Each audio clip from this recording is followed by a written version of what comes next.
Y'all, welcome back to Kentucky Fried Wargaming, where two guys who aren't qualified to talk about anything decide to talk about a game with hard math and chance. I'm Joe. And I'm John. And on this episode, we're dirty liars about our intro. Because, John, there is precisely one thing that we are qualified to talk about. And this episode, we're going to dive into it. Is it budget?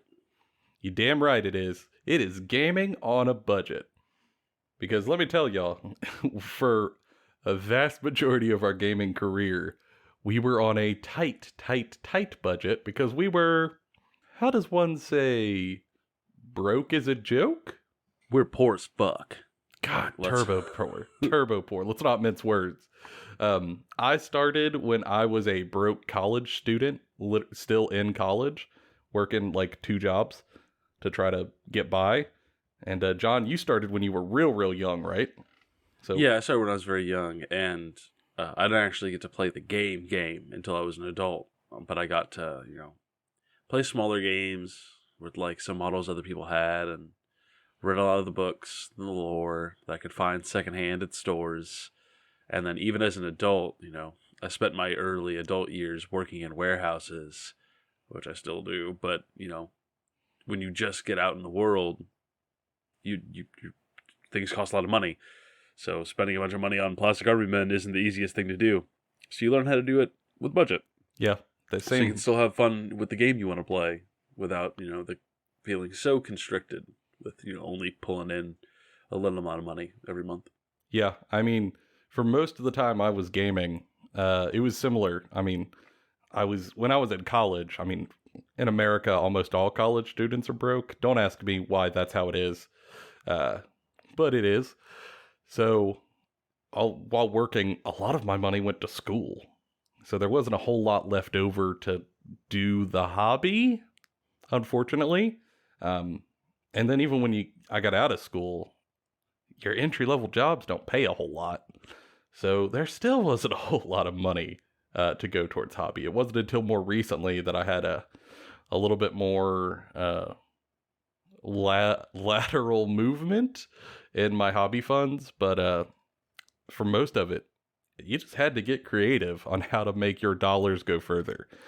And through that, we've had some experience. And to address something at the beginning of this episode, I know there are some folks who say, well, then you just shouldn't play this hobby if you don't have money. And I want to tackle that on right now. If that's what you're thinking, that's a very poor way of looking at it. If you are somebody who doesn't have a lot of money, which I think a lot of people have to be at least somewhat conscientious about how they spend their hobby dollar, it is important to have hobbies. It is important to have things you do and enjoy. And if that is building and painting and playing with miniatures, we would like to help you find budget ways that you might not know of. If you think that people don't deserve to play this game with you because they don't bring home enough money, that's a problem. You're kind of a turd. Yes. And maybe you should work on that. There are plenty of other hobbies that cost more, if not the same. Yeah, I could tell you some of the other hobbies that I know people get into are way more expensive. Cars. Oh, dear God. Guns. Yeah, God, that too. Golf. I don't have many people who are into golf, but being in Kentucky, I know many of people who are into cars and guns. Jesus, that's turbo expensive. Yes, so this is a rather cheap hobby compared to those. And, if you're on a budget, you can make it work here. And you ain't got to feel guilty about it. You just got to be honest with how much money you have to put towards it and walk in with a plan. And don't worry, we'll help you make what you do have go further. But first, hobby time and games played.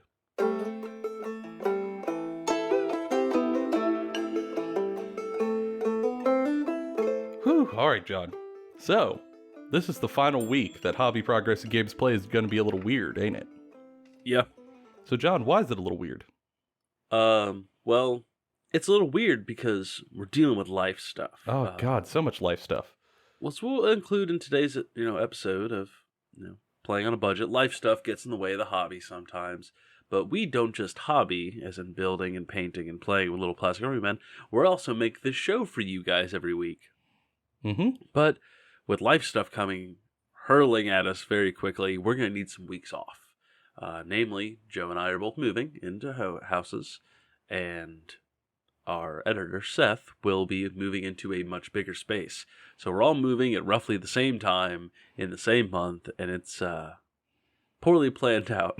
I mean, we did get to choose when the house is closed, but we all kind of got together and went, what's September's schedule looking out? And the answer was, bad. It's looking bad.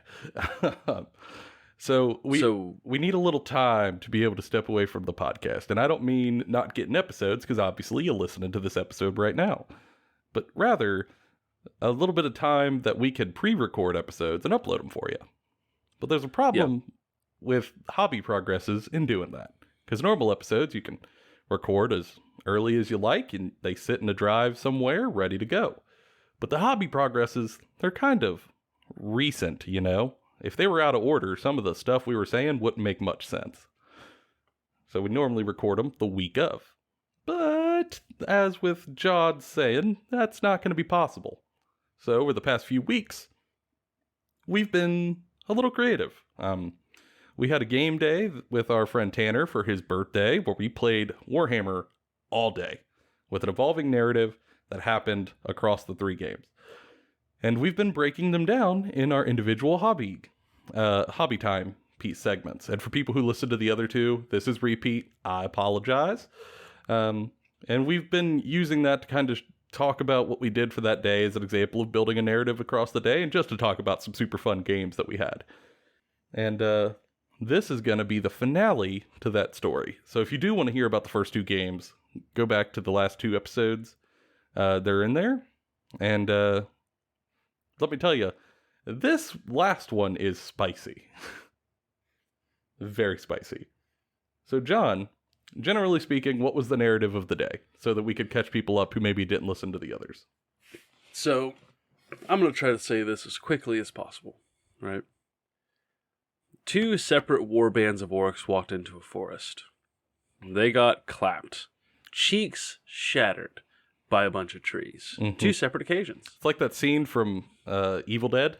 It was bad. Yes. Oh, God. Whoa, no, not yes, no, bad. You said yes on instinct. No. The other hand is that Chaos also came into the forest, and they're here to just cause mayhem. Like, they're just here to cause problems and maybe get some stuff while they're doing it. Maybe take a grove if they can. Yeah, that's in Skaven and Slaanesh.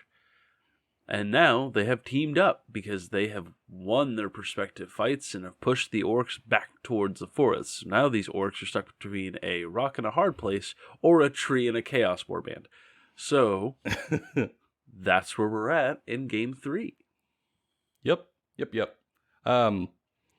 We had played 4 games collectively earlier throughout the day.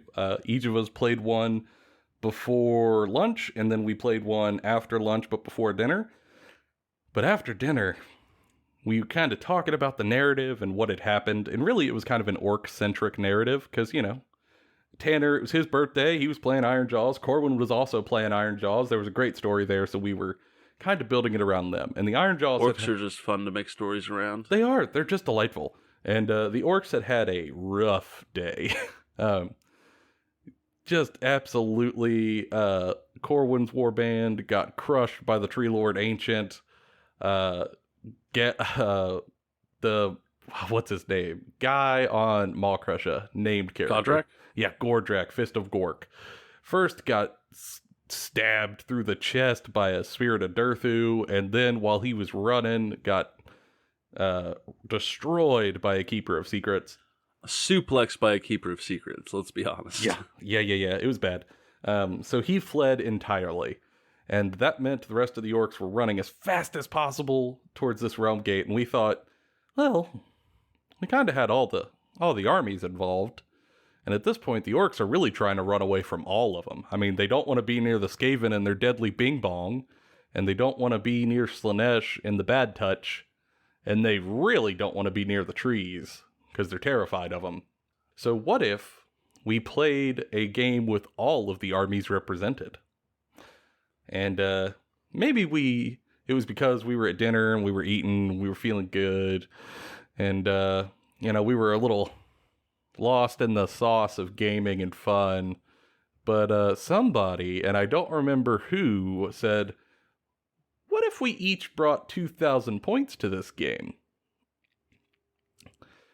And then somebody else said, well, what if we kind of teamed up? Like, we had Chaos versus Orcs, and John brought 2,000 points of Skaven with 2,000 points of Slaanesh, and each Ironjawz player brought 2,000 points on their own team-up team. And then I pointed out, hey, I could bring 2,000 points of Sylvaneth. It kind of depends on how big of a role you want me to have in the game. And John said, I want big role, so you bring 3,000 points of Sylvaneth. And we covered the board in Sylvaneth Wildwoods so that they were everywhere and all of them could be used as Wildwoods. And we ended up having a colossal game that altogether had 11,000 points on the board. 11,000. And yes. It was incredible. We combined 2 tables together so that we would have more room to spread out. And essentially, since I had won both of my games, I was really acting as kind of like an environmental hazard for this big fight between Orcs and Chaos. As Orcs and Chaos were now both trying to get to the Realm Gate at the very center of the table. Chaos to own it and try to corrupt it. Orcs to try to get the hell out of Dodge. And the trees essentially were environmental effects coming onto the table to try to push people out of their realm. And think of driving sheep. Once they're running in a direction, you're just trying to poke them to keep them going where you want. So the trees were popping up at different corners of the table, harrying different flanks, trying to keep everyone moving. And with the ability for the tree, the Sylvaneth to come out of trees in pockets, we were able to make this really cool guerrilla warfare kind of effect to the game, where there wasn't a clear deployment for the Sylvaneth. They just played at the end of the end of the turn, for end of each round, and they would just pop out of trees in small bubbles and start fighting. So Slaanesh over here, Skaven over here, Orcs over there. It was mayhem. Yeah, it was absolute mayhem, and it took an already chaotic game and made it even more chaotic, which was exactly what we wanted. In fact, the first time I dropped some stuff on the field, our bud Corwin genuinely went, oh dear God, I forgot about that, and was shocked and nervous because trees popped up at his back line. And that's so cool. And also, because of the narrative, we did a couple of things. One, neither of the Orc players brought Gordrak because he had, fled the day.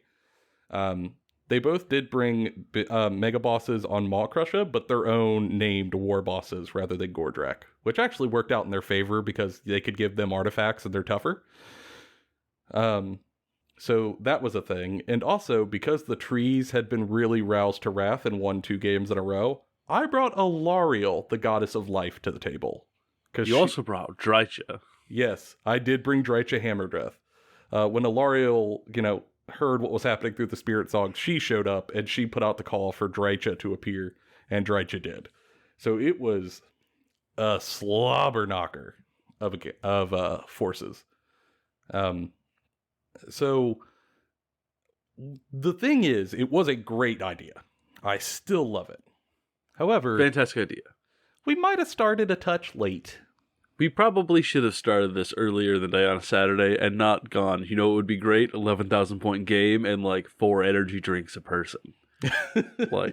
We're all day shift, older people now. Let's stay up till almost 5 a.m. playing Warhammer. I don't think we calculated how long it would take, but let me put it this way. We started deployment at 9:30, and we did the back and forth rules. We didn't finish deployment until 11 p.m. We were also talking a bunch, because we were at that point where we were jabberjawing. Yeah, we were having a good time. It was very Very fun, much so. but it was not fast. And to be honest, we probably should have just went like, y'all, deploy everything. You two, deploy everything. Let's go. Yeah, we could have just like let's just slap each other in the face a whole bunch, but instead we decided to try to do this part the way it's supposed to be done when we threw all the other rules out the window. Yeah, not our greatest idea. And then the battle began, and both of the armies were kind of speedy, so combat happened pretty much instantly. And turn one, orcs came out pretty far, and then Slaanesh got into the orcs on every flank. The Skaven started swarming towards the middle with a bajillion clan rats and the screaming and shooting so many guns. So many guns. Everything from storm fiends to a couple of warp lightning catapults. The bell was doing bing bongs the entire way. It was anarchy. The orcs, of course, counterattacked as hard as they could. Many, many deaths ensued. And then, end of turn one, the Sylvaneth came on, and that added a whole new level of chaos. Like, on the right flank, Drycha popped up and started doing anti-horde spells and just obliterated a full unit of clan rats. Up north, Spirit of Durthu dropped in with some Kurnoth and made some of the Ironjawz poop their pants. On the other flanks, Tree Lord Ancient and Kurnoths dropped in to act as a terrible blackline threat. And then on the hard flank of the Skaven, Alariel dropped with some Kurnoths with bows and summoned a Tree Lord all in one little corner and started threatening everything. And then she started turning heroes to trees, which was awesome. I didn't know that Ariel could do that. And Ariel, or Alariel. Say Alariel. Yeah, when she popped up and was just like, "Hey, that doom wheel tree now," and I went, "Oh no, oh no!" Yeah, she popped in, and there was a Slaanesh chariot that was on like 5 wounds, and she looked at it and rolled her damage, and she did like 7 mortal wounds, so it instantly died. And it says if you kill like the unit, replace that unit with a Sylvaneth Wildwood. So she pops up, she screams, and morphs this chariot to a big, I don't know, pierced, boob-covered tree, because it is Slaanesh. And now, like, in amongst the Slaanesh followers, one of them has become a tree. It was awesome. Many spells go off. Terror ensues. Every faction is then threatened by the Sylvaneth, and it became chaotic. Turn 2, I think the response was actually kind of good. The Skaven essentially went, "Oh god!" and turned every gun on Alariel that they had. And to be fair, it was an impressive array of shots. Good lord. You had like 1 billion dice, John. I rolled so many dice for all of my Scryer war machines. Yeah, so many. And you actually did a fair amount of damage, even through her saves and stuff. Orcs got in deeper. Some went back to attack the trees, which might have actually been bad for them, because then they weren't getting towards the center objective. The rats were smarter on the right flank, and they just ignored Drycha and, said, "Run away!" and fled towards the middle. Trying to get as much distance as they could. Those that were near the Tree Lord Ancient just kept running. They realized they couldn't kill him, so they just smashed into Slaanesh to try to overwhelm them. And the Alariel flank, she got shot a bajillion times. Stood firm and took, I think 7 wounds after all of the shots went through, because the cannons got killed and whatnot, so the real threat was already destroyed. Well, I think that had the war machines not had to fight War Boss on Maw Crusher first, and then had to fight Sylvaneth, probably would have done better. Yeah, it was that agreed. a Maw Crusher showed up and smashed cannons to pieces and went, "Ha ha ha ha," and then died to Storm Fiends and Doom Wheel and lots of guns. And then as soon as the Maw Crusher falls to the ground, limp, and all the Skaven are like, yes, we did it. Wow, we have won. Oh, aren't we fantastically genius? We're wonderful. All of a sudden, Ariel shows up with a whole bunch of trees, and they go, fuck. Fire. And they did not last. Yeah, they did a bunch of damage, but at the start of her turn, she heals 2d6, and she healed it all. Like, they did a surprising number of damage, and then her turn came, and she rolled hot on her heal, and she healed it all, back to full. And the rats went, oh god. And every rat for themselves, we have to fucking leave. They just escape. Yeah, she then charged into them and waylaid them. The Storm Fiends took some giant Kurnoth arrows, plus some Tree Lord attacks, and got pulped. A hero was blasted with mortal wounds. The poor little engineer died terribly to the beetle. And the hamster wheel, which is his doom wheel, was turned also into a forest. It was metal and Lariel. It was pandemonium is what it was. Good God. So the left flank for the Skaven kind of buckled. The right flank pushed towards the middle to get the objective. Up top, the orcs were kind of trying to get away from the trees and towards the Hedonites, and the Hedonites were just pushing into the orcs. They ignored the trees entirely. And it was a blender by the bottom of turn 2. And then we realized it was 4 a.m. And we were only at the bottom of 2. Yes. And we made the collective decision to call it because we were very quickly getting tired. Which is a shame. So we actually didn't get to finish the game. Which, maybe we will revisit later. And start it way earlier. I think we can refine this concept into a much more interesting experience. Mm-hmm. Yeah, I agree. I would speed up deployment a lot. I think the trees all over the board was a good rule for making the Sylvaneth an environmental effect. And I did like our big objective in the middle idea. We just gotta, speed it up a little, which I think would be easier to do if we pulled it to a full day. Yeah. If you guys have any ideas of how we could better make that narrative situation more interesting, feel free to let us know. Yeah, we'll happily take them, because we would love to give the orcs an ending to this story, so that Tanner and Corwin may have some conversion ideas depending on how it goes. And we'd love the ideas. And we do want to thank y'all for letting us do these sort of slightly different hobby progresses and games played. We appreciate it, and it'll give us enough time to get into our places and unpack and get ready and then keep the content coming.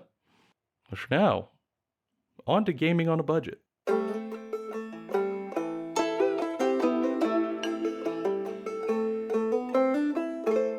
All right, John. Wargaming. I guess we'll start with can be a little expensive. Yes. I think, we hear a lot of stuff in the Facebook groups about how oh, it's so expensive. And I don't know if it's that bad because I grew up amongst a bunch of car guys who would spend $1,800 on a turbo for their car. And that's one part. Or music guys who spend hundreds of dollars on instruments constantly. Yeah. I mean, hundreds on just accessories for instruments, which are in the instruments themselves, thousands of dollars. Or people who fishing can be cheap, but then somebody goes and buys an incredibly expensive bass boat, and now it's very expensive very quickly. Fishing's really cheap when you're going to your local pond, but then everyone eventually goes, I need a boat. Eventually, it happens. You hear the siren song. So in general, many hobbies are expensive. I would argue this one can be expensive, but I don't think it's as expensive as some people say. I think it's manageable if you go into it with the right mindset. Mm-hmm. Yeah, I think that's the key. And that's kind of what we want to break down in this episode, because we have done this, as we mentioned. We've been there. Hell, a long time. And I don't want it to act as a obstacle for people, because you could still very much so do this hobby. And you could maybe even do more of it than you'd expect, depending on, what's going into it. And of course, for people out there, you probably know how much you could roughly spend in a month on your hobby. We all got outside responsibilities, family members, friends, bills, loan payments, mortgages, rent, whole 9 yards. And after that, you probably have an idea of how much you have. And I think the key is to know roughly how much you could spend a month on a hobby so that you don't overspend. And then with that knowledge, I think the next tips will help you go a long way. But having a frame of reference for yourself of roughly how much you could put into it will help you make decisions as we go through some of our tips. Because really, if you make the right decisions, that dollar could go further than you'd expect. Absolutely. Like, first, let's take it to sort of the neutral things that no matter what you're playing or what game system has you interested, that you're probably going to need. And that's hobby supplies themselves. So we're talking the paint brushes, the paint, the medium, the brush cleaner, the basing materials. Yeah, all of that cases. Stuff. Display cases, magnet trays, all the stuff that make models, paint models, carry models, whole 9 yards. And as I'm sure people out there have looked around and have found, this can get pricey quickly. In particular, some brushes can be over $20 a pop, which is asinine. And in bulk, it gets really expensive. Some of the paints are like $5 for a little paint pot, depending on your brand you're buying. And don't even get me started on like airbrushes and compressors and carrying cases, which can be hundreds and hundreds of dollars. 3D printers, all of the different things you can get into. I will say this could be an episode on its own. I think each of these segments could be an episode on its own. We're kind of going to give overview. This isn't all of it. If you want more, we can always give you more. These are kind of just like some brief thoughts, some big tips to really help. Yeah. Hopefully. And I think the first one is the most important for this step. And that is, there's going to be a lot of things that you look at and you're like, man, I want to try that. That looks really fun. That looks really interesting. But if you're on a budget, and a set budget, that it is the most important thing you can do is to buy only what you need and not what you want. Because otherwise, you might end up blowing through your entire budget way quicker than you were expecting. Because you made some impulse buys on some stuff that is admittedly very cool, but maybe won't be what takes you the furthest. You know what I mean? Yeah. I mean, I think that an airbrush is a great investment. I haven't bought one yet because it's a lot of money to drop down all at once on the hobby. And, that's just how it is. Is an airbrush going to be efficient? Yes. Is the airbrush going to last for a long time if you take care of it? Yes.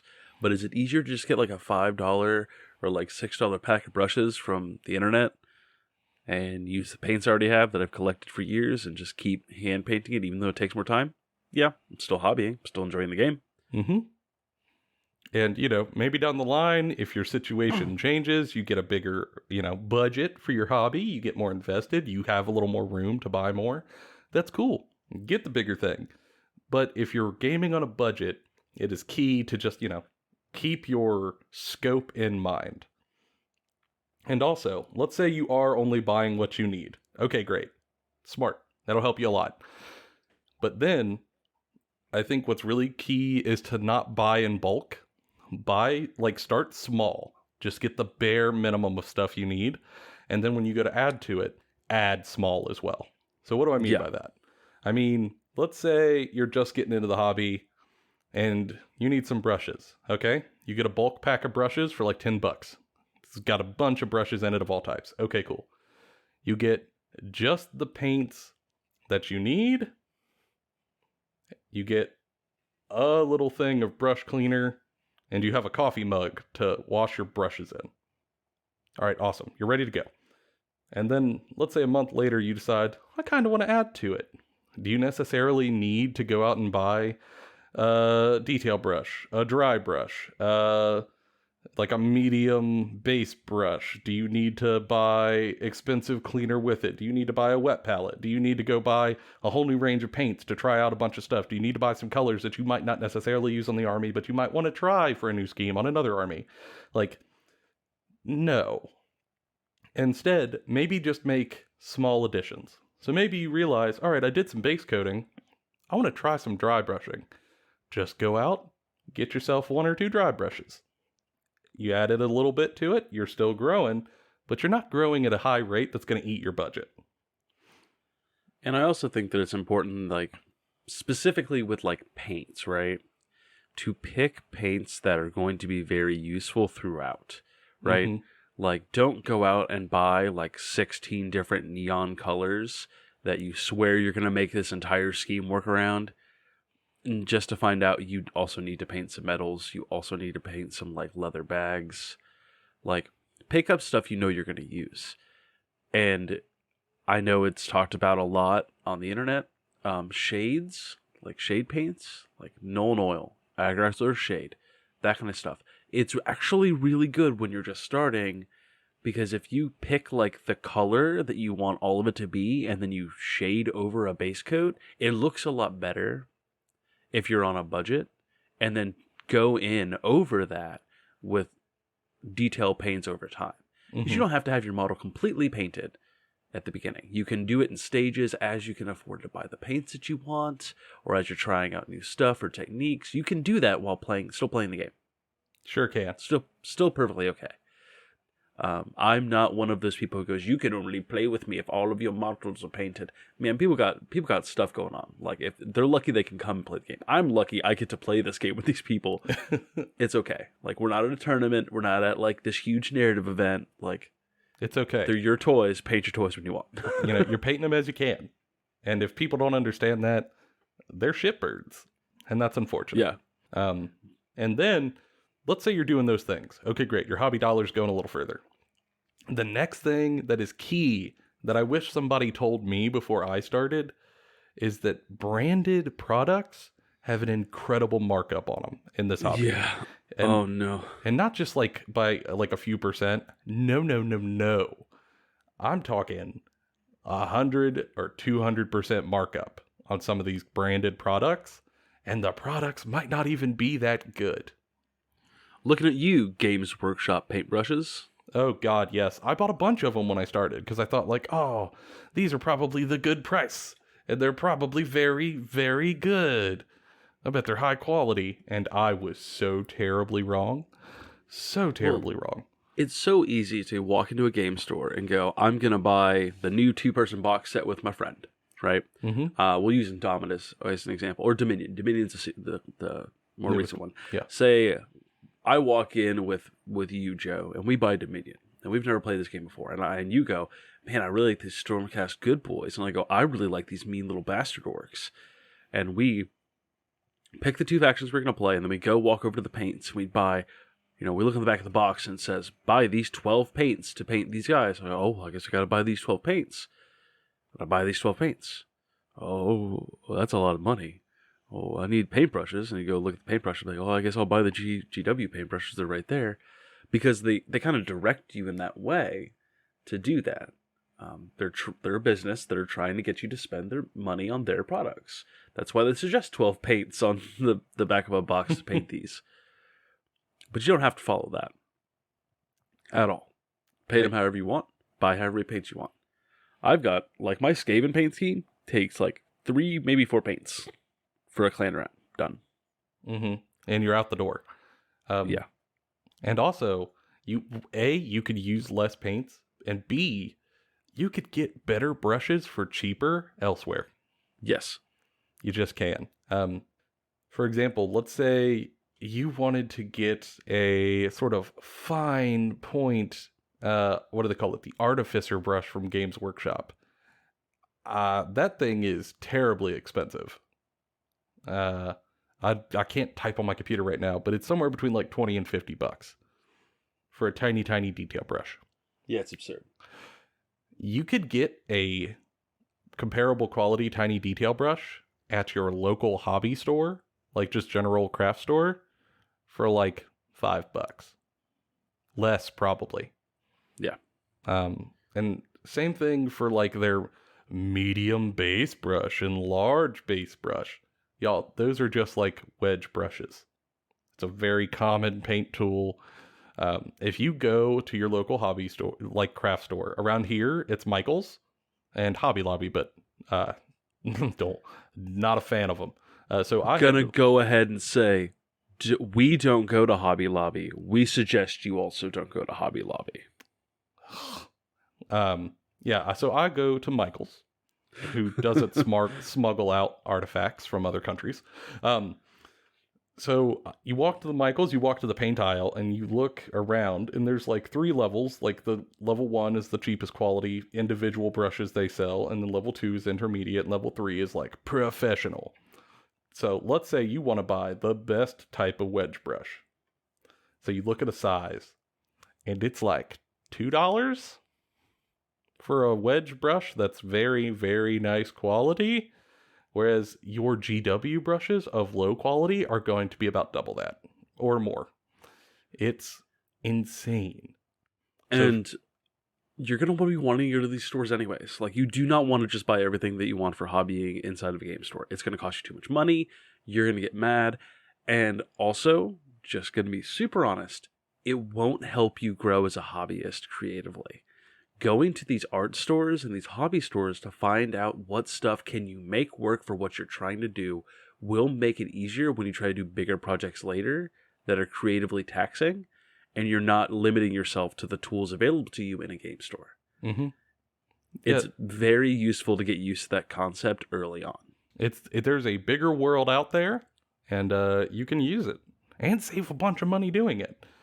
So if you're going to buy brushes and stuff that you need, you can go to your local craft store and you can get some nice individual brushes that do what you want for cheaper and save some money there. And they also have big bundle packs that are super cheap. And I know that you're going to be looking on the line, you're going to be like, man, I need like a sable brush. I bet they're insane. And let me tell you, they are good if you have the skill to get all of the benefits out of it. But if you're newer, you just aren't. And to be honest, you might not know how to take care of brushes well or use them well yet. You might just ruin it. So look, like my final piece of big advice for hobby supplies is that fancy, expensive brushes do not do what you think they do. And they aren't going to help you nearly as much as you probably imagine when you first hop in. You can do an incredible amount of work with cheap bargain bin brushes that don't break your bank. I didn't get my first sable brush until like 2 years ago, and a really good friend of mine got it for me for, like, as a Christmas present. It was very nice, and yeah, I've been painting models well before then. It's nice, I like it, but you don't need it, y'all. You just don't. And I mean, just for reference, there's a professional miniature painter who paints world-class models named Sam Lenz, Lenz. Check out his YouTube channel, check out his Instagram. Incredible, gorgeous models. He does it with bulk brush packs, like the $5 Amazon bulk brush packs, and paints world-class models with them. So really, if you have the skill, those cheap tools go a long way. And if you're hobbying on a budget, it's important to keep that in mind so you don't outspend what you need to. And you could still get the hobby experience, you can still paint your models well, and not get kind of suckered into spending your money on the big stuff that you ain't gotta. Which is key to making your stuff go further. So alright, so you've got some tips on how to make your money go further when you're talking about actual, hobbying supplies. But you're probably thinking like, alright, great, I have stuff to paint the models, but how the hell do I afford the models? Some of these things could be pricey. And that's entirely fair. However, there's still some tips you could do there as well, so don't worry. I think first is that it's going to depend, how far your dollar will go is going to depend on what game system you play. Would you agree, John? Yes. Yeah, I mean, for example, it is important to keep in mind that some game systems require you to have a lot of models on the table to play. Some Yes. of them only require that you have a couple on the table. And the ones that require more models are going to be more expensive to play. I mean, we'll use 40K as an example for this anyways. There is 40K Apocalypse, which is hundreds of models on the table with massive games. And then you've got regular 40K, which is kind of the middle ground, but it's still quite a bit of models. Like, you could still easily have over 100 models on the table. And then we've got Kill Team, which is like 20 tops. Like, that's the Horde version is 20, whereas like the smallest amount of models you can put on a table in Kill Team now is like 2 Custodes. Yeah. Your game systems are going to vastly differentiate how far your hobby dollar will go. Let's say you have like $50 a month to put towards your hobby, and you're playing Malifaux, which is a skirmish game where like one gang fights another gang over territory. You can buy a full Malifaux gang in a box for $45. In 1 month's hobby, you have bought a full force. You're ready to go. Locked, loaded, ready to have at it. Build them, paint them, you're off to the races. Similar with like Infinity.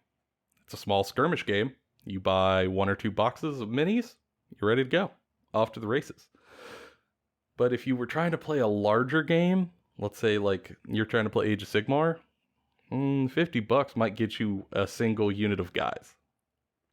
And you're going to need a lot more to get going. And if you really want to still use those models, then maybe pick up a game like Reign in Hell, you know, a miniatures agnostic rule set where you can use any models you want. So you can just pick up a box of guys you like and use whatever rule set. Like, that's also an option. Mm-hmm. It is. There are minis agnostic games, which means you can bring any minis you have and just use them. And in that case, you could just buy anything that you find that tickles your fancy and is within your budget. And it will help you immensely. So if you're kind of open to multiple game systems, I would steer you towards the smaller ones because you're just going to be able to play faster. Also, almost every company I know that makes game systems will generally at some point put out a bundle where they're trying to entice you to buy it. Maybe it's a starter set, maybe it's a holiday bundle, maybe it's like a 2-player starter set that you're meant to split with people. Normally, though, the way that they get you to want to buy these is that they put more models in them than they normally would. And you can get a lot more models for less money if you keep your eye out for these. So keep an eye on like that company's Twitter, their Instagram, their Facebook, what have you. Because if these bundles come out or a discount box comes out, you can maybe get your dollar to go further for that time than you would otherwise.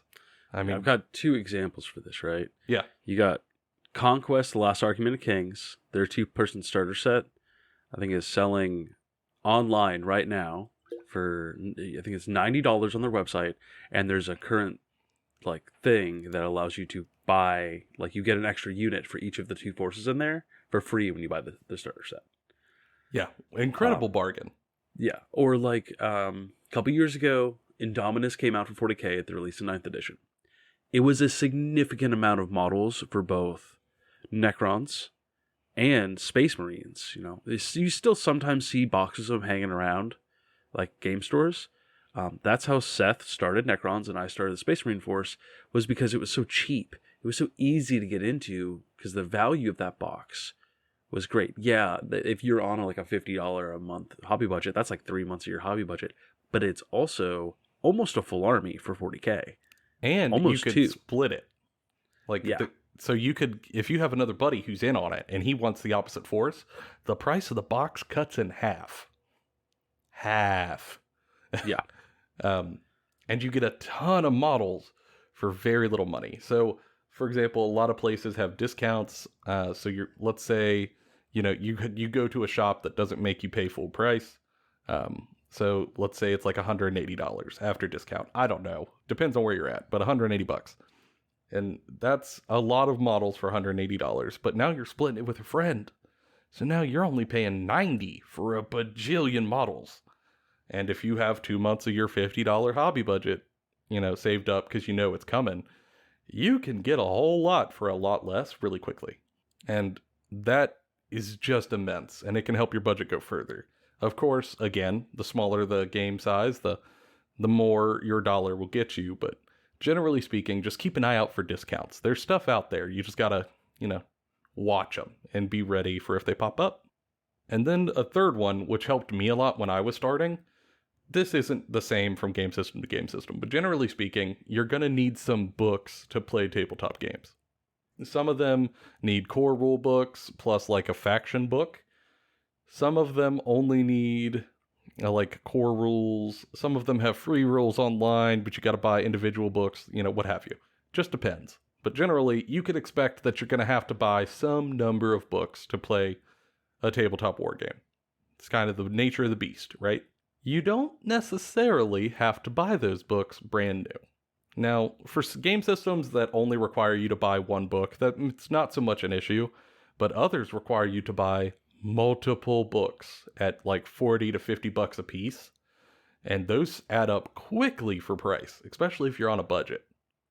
And it can blow out your entire budget in no time if you're not careful. Then you have nothing left for models. But for me, what helped was around here, we have sort of secondhand bookstores. In this area, half-price books. Yeah. Half-price books. In this area, it's called half-price books, but I'm sure anywhere that you are in the world listening, there's probably a used bookstore somewhere in your area of some type. And if you're canny and you're good at, sifting through a bajillion books, you might be able to find some of these books that you need in those stores at a discount. Now, obviously, the smaller the game, the less in your area, the less likely it is you'll find books there. But I have found current edition Warhammer books in half-price books. And I scooped them up at a discount, and it was a steal. And as a side benefit, every time I go into a half-price books, I will check their novel section, their sci-fi novel section. And generally, you end up finding some 40K novels in there, some of which you can't really get easily anymore, and you can find them for like $2 or $3. And so that's how I've gotten a lot of my 40K like paperback novels. Yeah, you can keep up with the lore that way. It's incredibly helpful. And also, some of these used like secondhand bookstores have online portals where you can like peruse their stock and order it there, just ship it straight to your house. Highly recommend it. You can, half price books, it's normally half off, so you can cut the price in half if you're able to find the books you need, depending on, what game system you're playing, the faction, how many you need, etc. And that can really make your smaller budget go a long way.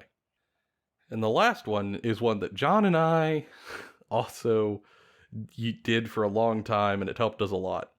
When you go to play a war game, right, normally you have to have something on the table for your models to move around, climb on top of, hide inside of. You need hills or forests or trees or buildings or rubble, what have you. You need terrain to put on the table. Well, I guess you don't need it, but it helps a lot instead of fighting on a flat field. And there are places out there where you can buy beautiful sets of terrain. Gorgeous sets of terrain. But they're generally pretty expensive. They just are. And we're here to tell you, you ain't necessarily got to go spend all your money on that. Because John and I, for many years, use random crap around the house as terrain. I still use random crap around the house as terrain, but I just try to turn it into terrain now, too. Yeah. For example, a few years back, we were playing what we refer to as Brokehammer when we were broke. And I was playing... was I playing Salamanders at the time? I don't remember. We were playing 40K. You're playing Blood Angels. Oh, yeah. And some of the people were playing Chaos, and they were trying to corrupt these grain silos. We were trying to fight them off and stop them from touching the silos. And for the grain silos, we just put beer cans on the battlefield. Empty It's beer true. cans. I think we put some PBR tall boys just right there. Boom. We done drank them. Might as well use the cans. That was terrain. Then sure shit, it was big enough for grain silos. It looked good. We threw some little tiny boxes down on the table just from shipping supplies and whatnot, and old food boxes for buildings. And we had more than enough terrain to play the game and had a great time. And that cost us exactly bupkis. And another tip is if you don't want to just use, if you want to have something that looks more like terrain, aquariums. Aquarium pet store supplies, or even in your Walmart, they'll have some. You can get cheap little pieces of terrain, especially for like skirmish games or fantasy games that look like ruins or like weird castle stuff. Big trees. Yeah, you can find that stuff and use that. It won't look super great, but you can use it for a while, and then you can use it as a base to make terrain pieces later and doll up. Mm-hmm. And it's very budget friendly. It is. You could go a long way there. Or you could take the garbage, like the PBR Tall Boys, and you can actually, with some spray paint and a little bit of hobby paint, make them look like grain silos. Absolutely. I mean, pull the pop tabs off the top, put some like little cardboard over the lip hole to cover that up so it looks flush. Glue it on, cover it in a primer, hit it with like a metallic dry brush to make it look like it's scratched and whatnot, and all of a sudden, holy cow, that doesn't look like garbage anymore. It looks like a big metal container. Get creative with it. It's great. Like, you can just, one, you get to reuse your trash so it doesn't end up in our oceans, and two, big fan of you that. get to save a bunch of money. Yeah, you do. You save a ton of money, and the stuff can still look good on your table. And if you are on a budget, this is a great place to save money. I mean, some terrain sets are like $200, and you just got it for $0. Cannot recommend it enough. I mean, if you do all of this stuff in the first section about hobby supplies and the models, you can, even on a small budget, make this game happen in small pieces. You could still play. It's okay. Now, if you're listening to all this, and as we kind of explain some stuff, you're going, man, like, y'all, I only have like a $50 budget, but I still want to play the big Warhammer game. Like, I know you said to do skirmish and whatnot, but I want to play a big Warhammer. Well, all right, pie in the sky friend. I hear you. Fair enough. How can you maybe be able to do that? Now, I want to preface this with, it's going to be more difficult. And will be more time consuming. It is. I'm not saying it's impossible or anything. I just want to set expectations before we maybe give a few tips to be able to do that. Because I think having your expectations set accurately can help avoid disappointment later. But as we mentioned, there's still ways to do it. So if you want to play the Games Workshop sphere, try their skirmish games first. See if maybe their skirmish games can scratch your itch. Because the skirmish games still require a number of models, but a whole lot less of them. And if you could get the itch scratched from Kill Team or Warcry before having to dive into like the giant colossal games, you could save yourself some money, even paying GW prices. So try that first. And then the next tip I have is if you play the skirmish games, you said you want to still play the bigger game. Decide for you how dedicated you are to certain factions. Because collecting, say, Guard is a very different premise than collecting Space Marines. Yeah. Collecting something like Craftworld Eldar is very different from something like Necrons. Especially right now, where you can go get the starter sets for Necrons and Space Marines, especially if you split them with somebody, for pretty cheap, for a lot more model. I think you can get, it is cheaper to just buy those sets than to buy the individual troop choices that are in them. Mm-hmm. And then you also get extra models, like extra HQ pieces you can use to do conversions and some fun stuff with. That also helps make it an easier choice. I know some people, they're like, well, I only have so much money and I want to play Guard. It's going to be real difficult. Yeah, if your faction has a sort of high value starter set you can split, that's going to go a long way. Same thing if they have a high value sort of like start collecting box or like a bundle. Some factions, the start collecting box is really underwhelming and it's not recommended, which is a shame because generally start collecting boxes are nice because they are discount big bundles of models. Cram a whole lot of plastic in there at a cheaper price. Absolutely. But some factions have absolute bangers for start collecting boxes. And if you have a faction that does, it's incredibly helpful. Some you could build your entire army out of just start collecting boxes. Looking at you, Ogre Maw Tribes. Yeah, or my wife plays Flesh Eater Courts. My wife. Her army was just like, all right, I'm buying 3 start collecting boxes. Let's go. And it works. It absolutely does. And if you have a faction that you can do that, your money will go further, even in the GW sphere. It's still expensive because start collecting boxes are like $95 a piece, but you still can do it. And the third piece is that some shops in your area, generally they're not GW stores, they're friendly local gaming stores, might sell GW products at a discount. Or some online retailers might sell GW price stock at a discount. And if you could find one of those places and buy there, in addition to the other tips, you can get a 15 to 20% discount and save a bunch of money. Especially over how many products you might need to buy for GW. That adds up. It absolutely does. The other thing I will suggest is eBay is a fantastic place to buy, especially the sets, like the starter sets. Yeah, that was going to be my last piece of advice. Yeah. Like, if you go, like, particularly, like, we'll use the old Dark Imperium set for 8th edition, right? Mm-hmm. For years, there was eBay listings for so many Death Guard models for that. Like, from that set. Because it was just, people would buy the Space Marine half and then sell the Death Guard version online on eBay at a discount. So you could start a Death Guard army for, like, nothing. Very little. People were starting Death Guard armies because they're like, I got a spare $100. Fuck it. Like, and then you end up with almost like 1,000 points of Death Guard in the blink of an eye. Yeah, like you could easy, and people are doing that now with Necrons and Space Marines again because of the new sets, and it's very easy, very fantastic, and they have that for AOS now too for Stormcast and Cruel Boys. Oh yeah, used all over the place, and also I recommend eBay not just for like halves of starter boxes, but you could find people selling big bundles, like big lots of used models that they had and maybe they're not into anymore. And you could find them at incredible prices.